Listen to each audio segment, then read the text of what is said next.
Settlers 3 was released in 1998, the sequel to what is now generally seen as something of a fan favorite of the total of 7 main Settlers titles. Although maybe at the time that wasn't as clear as it became with hindsight. In this video I'll be analyzing the GOG version of Settlers 3 called the Ultimate Collection, also known as the Gold Edition. And I'll be asking the question, is it a classic? The Settlers 3 Ultimate Edition was released in 2000 and packs in the original game alongside its 2 expansions, some standalone single-player campaigns, as well as an HTML document where you can read some hints and tricks about how the game works. More on that later.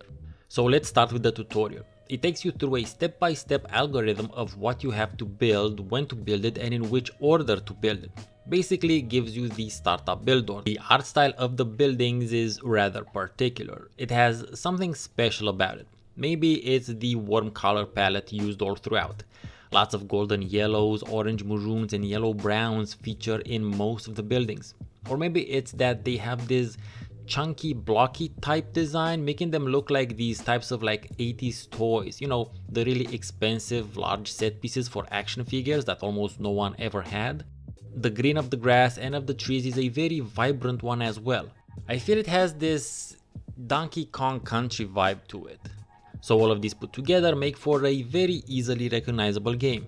Each civilization has its own visual theme, as you'd expect, and each of them has some unique types of buildings and slightly different resource ratio requirements. In terms of the visual design of the buildings and of their work animations, some of them seem to be fairly simplistic, by which I mean there isn't a lot going on for us to see.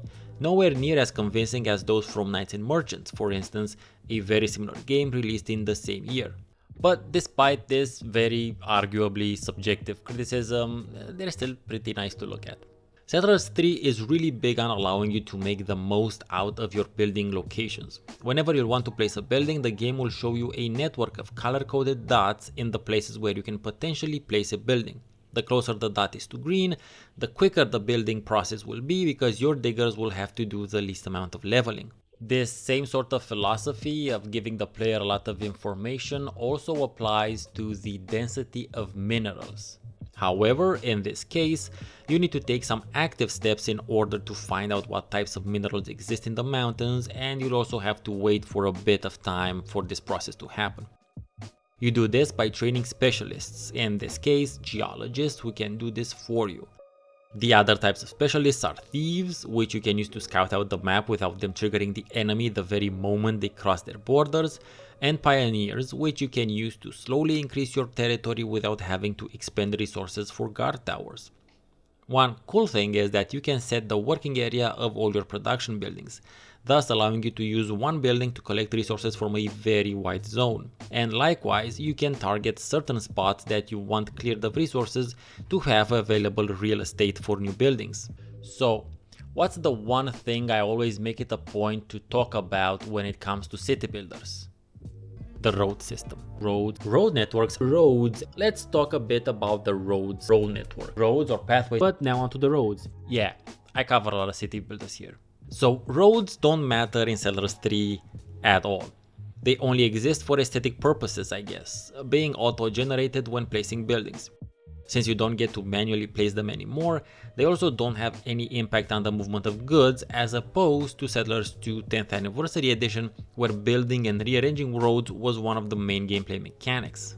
By the way, I covered that title back in 2017. Unfortunately, combat cannot be avoided in the Settlers series. In fact, the entire game is centered on its weird sort of combat. It's definitely an RTS first and a city builder second. You engage with all the city and industry building in order to sustain as large an army as possible so that you can conquer map after map and thus prove whatever the fuck you're supposed to prove. Despite my well-documented dislike of combat in city building games, I'm cool with the combat here because it is so simplified that even I can stomach it. There are only 3 types of weapons you can make: no armor, no shields, no horses, as opposed to Knights and Merchants, yet again where combat is considerably more involved and rather tactical. Okay, there are some tactical considerations in Settlers 3 as well. Your troops will always fight better when they're on your territory, and having promoted troops is always better than the initial basic bitches. especially when attacking enemy guard towers. Keeping your troops in check when they are close to borders is also super important, seeing as how their AI is easily attracted into fights on enemy territory. This also goes for the enemy AI. You can use your archers to do hit and run attacks to attract enemy melee fighters into your territory where they will be at a disadvantage and you can smash your troops into them. But despite how interesting that sounds, and honestly kinda is, it makes fighting very slow overall, because there's a lot of back and forth and needing to wait to move troops around the map. Even though the various civilizations have some actual differences beyond visual ones, the campaign missions themselves feature almost no variety. Most missions will either ask you to conquer the map or destroy the enemies on the map, which is the same thing. It's crazy repetitive. It's basically the same shit but with a different name every time in 3 different flavors. 4 once you add in the expansion. And that's not where the issues with the game end.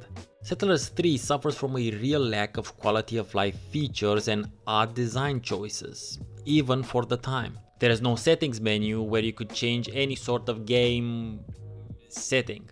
The lack of a menu wouldn't be that big of an issue if the game told you about its hotkeys, but in a stunningly odd design choice, these aren't present even in the manual.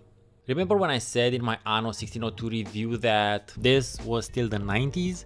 So reading manuals remained an important source of information about games. Well, none of that applies to Settlers 3.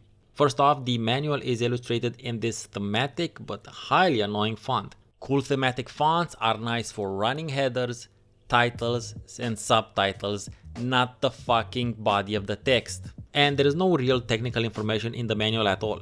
There is a bunch of background on the world, gods, and plot, but nothing about how to use the game. So let me give you the most important ones, because there's not very many anyway. You can switch resolutions with F1, 2, and 3 and pause the game with P. But what you cannot do in any sort of way from within the game is change anything related to the audio, like at all. And the music, while fine, isn't really something I wanted to listen to after the first couple of hours. As for the environmental sound effects, they're also fine, but become super repetitive as well, especially the combat attack sounds.